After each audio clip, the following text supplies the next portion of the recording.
लक्ष्मणा तो औषध आणण्याकरिता गेला आणि औषध घेऊन लक्ष्मणाला उठवे आणि त्या उठल्याला लक्ष्मण जर उठला माझे सगळे त्या आजवर सगळ्या मागे आता मी एकटाच उरलेला आहे म्हणून मी जिवंत राहत नाही तू काही कर आणि त्या हनुमंताला त्या आडविल्याचं औषध न आणण्याचं कारण आता तो 10 तोंडाचा राक्षस त्या तोंडाच्या राक्षसाला बोलू लागला उदयान येता गवस्ती आणून औषध समजती वाचवावया निश्चिती प्रतिज्ञा मारुती करू गेला अरे रावण काल नेमीला बोलू लागला अरे काल नेमी मला तो हनुमंत गेला दिवस निघायच्या अगोदर त्या द्रोणागिरी पर्वतावरील औषध ताबडतोब घेऊन येणारी लक्ष्मणाला उठली आणि तू त्याच्याकरिता तो हात आला आता बलाढ्य असलेला हनुमंत गेल्यावर औषधी आणल्याशिवाय राहत नाही असा रावण काल नेमीला बोलू लागला तात्काळ औषधी आणून ताताच उठेल लक्ष्मण मग त्याशी झुंजेल कोण राम लक्ष्मणा तुरबळ्या रावण काल नेमीला बोलू लागला आता तो हनुमंत उडान करून गेला तात्काळ म्हणजे ताबडतोब जाईल दिवस निघायच्या अगोदर औषधी आले लक्ष्मणाला उठवे आणि लक्ष्मण उठल्यावर त्या रामासंग आणि लक्ष्मणा संग आता युद्ध कोण करेल आता तो रावण काल नेमीला बोलू लागला अति बळ्या वायुनंदन कलिकाला टोपे जाण बलित सकळ वानरगण याशी कोण झुंजेल या रावण काल नेमीला बोलू लागला अरे तो आतोर बळे असलेला हनुमंत एकटाच लंकेमध्ये आला होता सगळी लंका जाळून खात म्हणा आणि असे एवढे वानर या रामासंग आहेत एका वानरानं एवढी लंका येऊन माझ्या समोर जाळली माझं तोंड काळ केलं आणि एवढ्या वानर या बलाढ्य वानरासंग आता युद्ध कोण करेल असा तो रावण काल नेमीला बोलू लागला कपटे करुण ब्रह्मशक्ती आकरिला हे उर्मिला आपत्ती तव कार्य साधावे हातो हाती उदया गपस्ती न येता अरे रावण बोलू लागला अरे मी युद्ध करू लागलो मला सगळे माझे पोटचे मेले पाठचे मेले सगळे मेले मला आणि मी सुद्धा चांगल्या रीतीने मला कपडबुद्धीला युद्ध केलंय आणि कपडबुद्धीने त्या लक्ष्मणाला मी शक्ती मारले आणि तो लक्ष्मण पडलेला आहे आणि हा हनुमंत औषध आणायला गेलेला आहे त्या हनुमंताला दिवस निघेपर्यंत औषधी आणू द्यायची नाही हे काम तुला करायचे असा रावण बोलू लागला चंद्रामृते सदा पूर्ण ओ चंद्रांचल मनती मनोन येरवी तो द्रोणांद्री जाण नामविधान विख्यात या अरे रावण काल नेमीला बोलू लागला द्रोणागिरी पर्वत त्याला म्हणतात द्रोणागिरी का म्हणतात द्रोणासारखा आकार आहे म्हणून त्याला द्रोणागिरी म्हणतात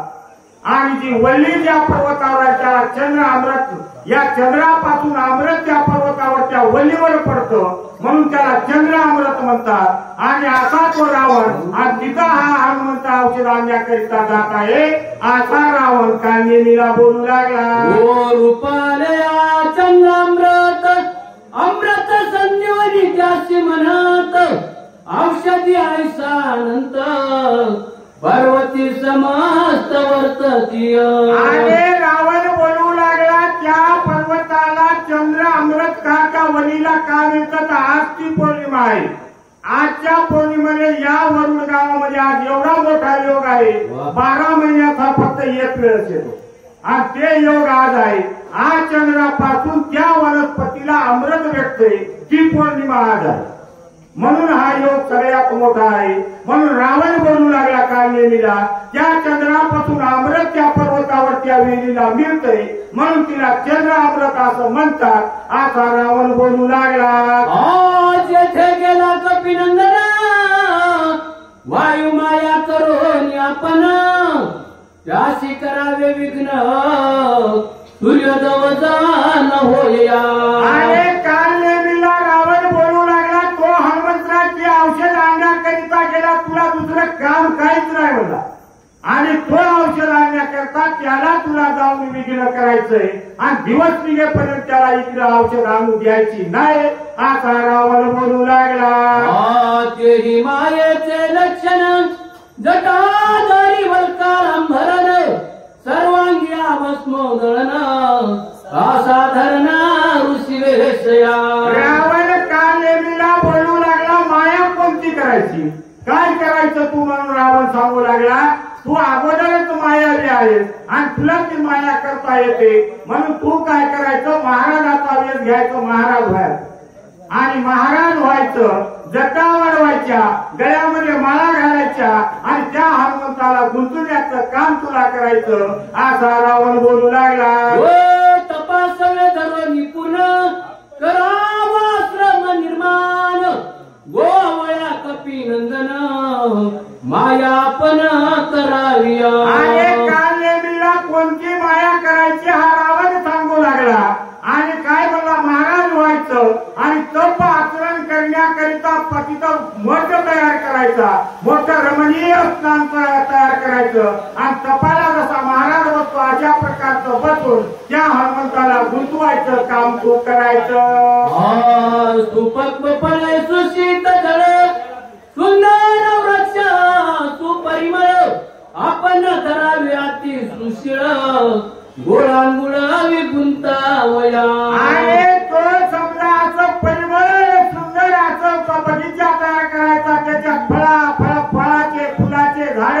आणि सुंदर असं निर्मळ पाणी त्या तुझ्या आश्रमाच्या मायेनं आश्रम तयार करायचा असं मी सांगायची कला रावण कालेमीला बोलू लागला. निष्ठा दावाव्या ब्रह्मज्ञान कथेशी वर्णावा रघुनंदन तेने त्याशी सुख गहन कपिनंदन गुंतवेलया. आणि महाराज व्हायचं महाराज झाल्यानंतर त्या प्रभू रामचंद्राचं गुणगान तुझ्या तोंडातून गायचं. त्याच्यामुळं